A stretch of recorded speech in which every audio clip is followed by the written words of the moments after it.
Hey guys, welcome to the Super Bowl Post Show. It is your boy Stevie Hayes, and today I want to talk to you guys about Black Panther. So there is a crazy leak, a plot leak that I want to read you guys because it interested me. So I had a feeling that it will also interest you guys. So let's read it and then let's take some main takeaways from this, okay?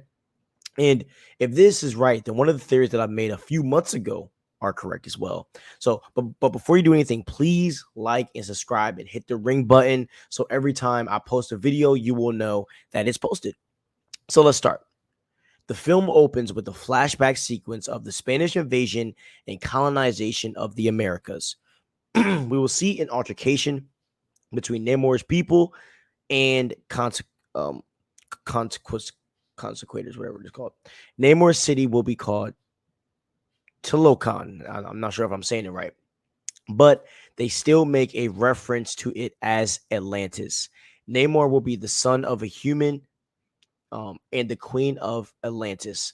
The Aztec jaguar god Tepeoloten, I probably said it wrong, whatever, will appear. Aztec's gods also appear to Thor: Love and Thunder, if you didn't know that. Um, Namor is a mutant, and it is why he has wings on his feet, just like in the comics. In the present day, Riri Williams is a genius studying at MIT and has developed a device to find vibranium in the ocean. A MCU original character, Dr. Graham, is using the device, and somehow that awakens Namor, who gets mad and kills Graham's team. He asked Wakanda for help to kill Riri next because she was also involved, but Wakanda refuses and protects Riri inside their borders. When Namor first appears in Wakanda, he looks more like it's kind of like an original photo, which I'll show you guys in here. And it is during T'Challa's funeral scene, and apparently his death is going to be caused by illness, like in the real world. And Namor will make his entrance in Wakanda there. Riri's role and screen time in the film is very comparable to America Chavez and Doctor Strange in the Multiverse of Madness. Riri's first suit is made out of spare car parts, but she eventually gets a vibranium suit in Wakanda. She is the linchpin slash plot device, and basically the reason in the story, and basically is the reason the story happens. Exactly like America Chavez in Multiverse of Madness. In Wakanda, Shuri has recreated the heart-shaped herb in lab, as she said she would in the Wakanda Files. And if you don't know, that's like an MCU tie-in book. You can probably buy that on Amazon. But she's not the only Black Panther. Some of the Dora Milaje have their own special enhanced suits, with Okoye actually suiting up as Black Panther as well, alongside Shuri. Once Riri takes the herb, she expects to see T'Challa in the ancestral plane, but she doesn't, guys. She sees Michael B. Jordan's Killmonger, who helps her become the new Black Panther, which would be wild to see Michael B. Jordan back.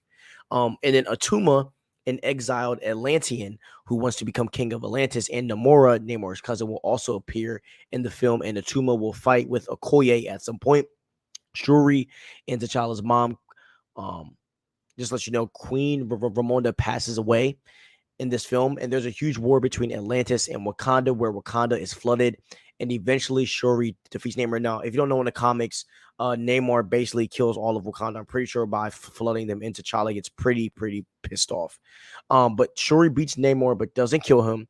At the end, M'Baku becomes the new king.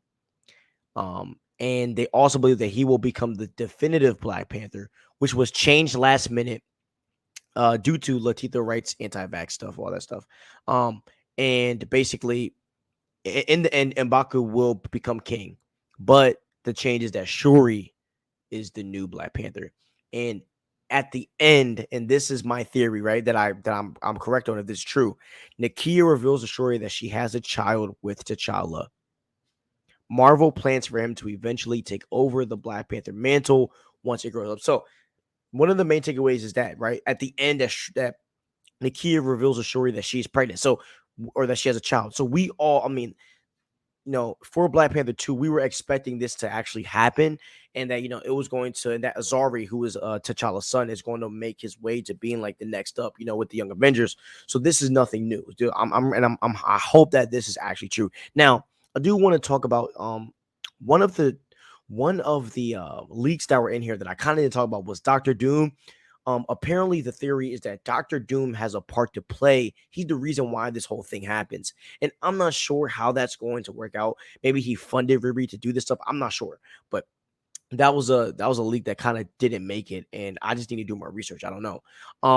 Now I do want to talk about the fact that about Shuri becoming Black Panther. So, as you guys know, I'm kind of against the idea. Just because I think it's just going to be whack, and I don't think fans are going to attach to it well. Going forward, I think like in the beginning it's probably a big deal, but right now I don't think people want to see Shuri as Black Panther personally. But I do think for what it's going to serve, I guess it might work. We just have to be able to see Shuri's character growth. Has she grown into a combat savant? Like T'Challa has in this time. To me, that's really the big questions that we need to add because how are you going to defeat the King of Atlantis and you can't even fight? Even with the Koye by your side, you're basically fighting like a god, bro. You're fighting like an Aquaman type of character. So I'm very interested to see how all that is going to work. But this plot, it does seem a little empty to me a little bit, and it seems like it's a fast film. It doesn't seem like like with all this, it doesn't seem like they're going to take time. But we can only just you know pray that this works. But this does seem a little empty. Are we going to get more stuff about T'Challa's death, or is there going to be a battle for who takes the mantle, or is it just Shuri just makes these heart shaped herbs, and then everyone gets one? I don't think that's going to be good for the plot. And I don't think that's going to serve the movie well. So I hope that is not true. I hope that there's some changes to this because you know the mantle for Shuri in this plot doesn't seem earned. And regardless of not the same way T'Challa earned his place as king and as Black Panther, Shuri has to earn her place as the Black Panther.